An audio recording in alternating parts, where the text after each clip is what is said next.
Good evening. My name is Reeva Billy, and my First Nations name is Cialia. I'm the First Nations graduate of Brockton School, and my journey from grade 1 to now has been one of huge transformation. Tonight, I would like to share with you some of my journey over the past 12 years. I haven't always been eager or willing to share my experiences as a First Nations student. Partly, this is because it has taken me a while to find the words to describe it. At Brockton, I have been respected for my First Nations heritage, and I would say it is because of the education that I have received here that I have found a way to describe my experiences. I am 2 generations removed from the residential school system, and it has only taken 2 generations for my family to begin to heal because there is resiliency in the Squamish Nation. Many people of my generation are becoming educated, and this is how we are evolving and healing from something so atrocious to something healthy and conciliatory. It would be impossible for me to give a graduation speech without mentioning the residential school system, but this will not be my focus. Instead, I will focus on the values that I have been taught, which allowed me to grow up to see myself not as a victim, but as a person of dignity, respect, and resiliency. In my community, there is closeness and happiness that comes from living together, sharing culture and strong traditions, and giving to one another. There is also a spiritual aspect of living that can be described as respectful. I'm describing respect in terms of having the openness to explore with no rigid rules around anything. I've been honored for my work ethic with this blanket I wear tonight. I had to earn this blanket and be recognized by my elders for my work ethic in order to finish it. This blanket I've created will stay with me for the rest of my life.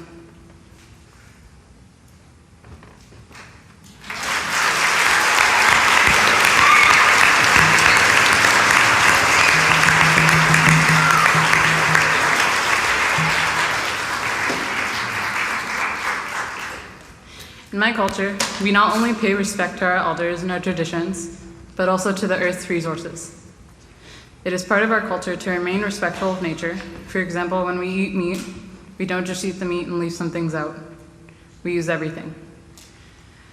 We hold the strong cultural intention to not take anything for granted, not people, animals, or trees. At the heart of it is gratitude and respect for everything that the earth gives us. Every family in the Squamish Nation is known for something, and my family is known for canoeing. I paddle with my father and my family. This tradition has been handed down for thousands of years, and every generation passes along their knowledge.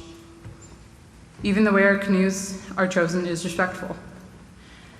We have respect for the canoes that we build, and I owe a lot of my happiness to these canoes, who gave their spirit for us. You might be wondering what it means when I say the canoe that gave its spirit for us. In my world, you don't pick a log, it picks you.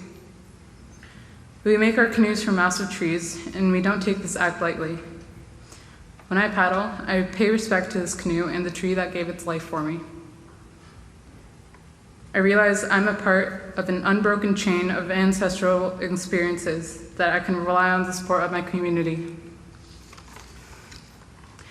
One of the greatest gifts I've been given is the understanding that it is better to give than to receive. In my community, we have potlatches, which involve singing, dancing, and the passing down of wisdom.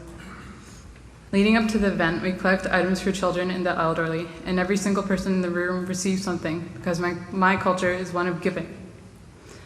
If life goes off track and you don't have food, a family, or clothing, you know that your community has your back and will support you.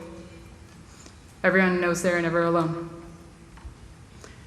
Love, respect, and generosity have been modeled to me at Brockton, and tonight I thank everyone who has helped me grow into who I am today. From the students who have shown me friendship, to the anonymous Brockton parent donor who made my world music program trip to the UK possible last summer, to every teacher who has helped me with my academics. I've not benefited from extracurricular tutoring or many activities outside of school. It is Brockton that has guided my journey. I would also like to thank my parents, who drove me to and from school every day since kindergarten. I am grateful for the IB Learner Profile, a set of values that shapes our school. These principles and people are what make a school like Brockton so special. Brockton is truly an inspiring and caring environment where there has been just enough discipline to keep me focused, but also enough leeway to allow me to be who I am. I have interpreted this as respect. If I have any wish for young people, it is that they develop deep respect for their community, their ancestors, and the natural world, which gives us so much.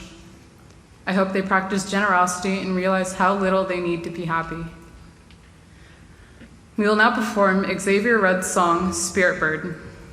It is important that the First Nations component of the song is acknowledged. Although what happened to many Indigenous peoples globally was catastrophic, we are resilient. I thank Ms. Johnson for bringing this idea to the World Music Program, Ms. Freeborn and Mr. Dick for creating this arrangement that brings together faculty and students, and the songwriter for voicing his ideas.